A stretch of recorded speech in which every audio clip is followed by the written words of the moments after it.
UI킷에 대한 이야기입니다. MVC 패턴으로 만들어져 있는 가장 기본이 되는 프레임워크이고 사용자 이벤트를 처리하고 멀티태스킹이 가능하게 만들고 애니메이션을 할 수 있게 해주고 그리고 iOS만 가능했었는데 터치가 빠지고 리모컨으로 컨트롤할 수 있는 기능들이 더 추가되어 있는 게 tvOS고요. 화면 분할하거나 아이패드 OS는 들어있는 디바이스의 특성 차이로 인해서 맥용 앱킷도 마찬가지고 사용자 인터페이스를 정의하고 관리한다는 데 공통점을 가지고 있습니다. 디바이스별로 각기 다른 운영체제에 따라서 조금씩 메서드가 다른 거지 큰 틀에서는 같은 구조를 가지고 있어요. UI킷이 오래됐고 모든 걸 할 수 있는 게 UI킷이에요. 스위프트 UI로는 안 되는 것들도 UI킷으로 만들어줘야만 하는 기능들이 꽤 많죠. UI킷은 MVC 패턴으로 되어 있어서 친구들이 다 뷰인 거고 여기 컨트롤러들이 있는 거죠. 컨트롤러가 있고 그래서 뷰와 컨트롤러가 만들어져 있고 모델 클래스는 뒤에 영속성 데이터 관련해서 이야기하면서 다루게 될 겁니다. 내가 저장한 데이터들을 불러와서 그려주고 사용자 이벤트가 발생했을 때 컨트롤러가 비즈니스 로직을 태우고 다시 데이터베이스에 쓰고 어렵지 않게 여러분들 하실 수 있을 겁니다. 그리고 아까 말씀드렸던 구성 가능한 레이아웃 이 특징은 이후에 추가된 애들이에요. 그 객체 자체가 그냥 뷰로서 존재하는 게 아니라 그 뷰가 구성되게끔 만드는 가공할 수 있는 재료들을 가지고 화면을 만들어내는 거. 여기서 얘기하는 구성 가능한 레이아웃은 그런 거에 해당하고요. 결국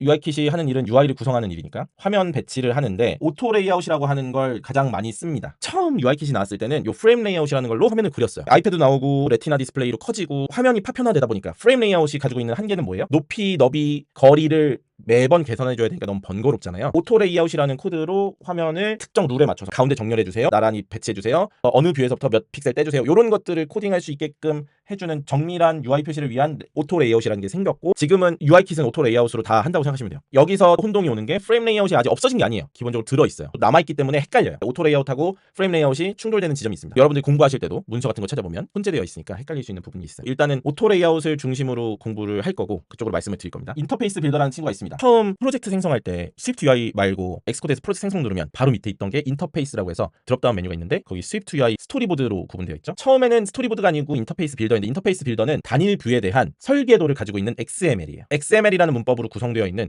그래픽 인터페이스로 드래그 앤 드랍으로 버튼을 딱 배치시키고 여백 정해서 버튼 여기다 요 너비로 지정해주세요 하면 훨씬 직관적이잖아요. 그 인터페이스 빌더 파일이 너무 많아지니까 인터페이스 빌더 파일을 합쳐둔 게 스토리보드예요. XML이다 보니까 협업 과정에서 문제를 많이 일으키고 관리가 어려운 문제가 있습니다. 그래서 꽤 많은 프로젝트들은 스토리보드를 프로젝트 생성하자마자 지워요. UI킷은 그 시작점이 UI 어플리케이션이라고 하는 친구가 있습니다. 애플이 만든 iOS 운영체제가 내가 만든 앱의 생성 잠수를 불러줌으로써 앱이 화면에 뜨게 되는 거고 그 화면 하나하나는 UI 뷰 컨트롤러로 동작시키는 겁니다. 그리고 그 동작시킨 화면 그 컨트롤러가 만들어내는 화면들이 상속관계로 가지고 있는 UI 뷰 클래스 군, UI 버튼, UI 레이블, UI 테이블 뷰 이런 친구들로 화면을 그리게 되는 거예요. 생명주기는 운영체제가 관리해준다고 생각하시면 돼요. 애플이 굉장히 철저하게 통제하고요. 다음과 같은 상태가 있습니다. 결국 기본적으로 앱이 시작되는 건 액티브 상태를 만들어줘요. 앱이 딱 켜질 때 처음 이벤트를 찍어보면 not running이라는 건 운영체제가 알고 있는 거고 인액티브로 진입해요. 터치 이벤트 같은 게 안 먹는 상태. 그리고 앱이 켜져서 이제 뭐 회원가입이든 첫 화면이 나오고 사용자 입력을 받을 수 있는 상태가 되는 게 액티브 상태고요. 그 상태에서 사용자가 홈 버튼을 누르거나 이걸 스와이프해서 다른 앱으로 딱 넘어가는 순간 인액티브 상태, 백그라운드 상태가 돼요. 일단 입력을 받지 못한 상태로 전환된 다음에 백그라운드 상태로 딱 넘어가요. 이거는 내가 어떻게 할 수 있는 게 아니고 그냥 나한테는 통보만 해요. UI 어플리케이션 델리게이트라고 하는 함수를 내가 구현해 놓으면 애플이 운영체제 안에 작업해 놓은 프로그램이 저 델리게이트를 함수를 호출해 주는 거예요. 그리고 화면에 띄워주는 거예요. 그래서 수동적인 함수예요. 어플리케이션 did finish 런치 위드 옵션이라고 하는 이 함수가 메인 함수 같은 거예요. 여기서부터 우리 시작하는 거예요.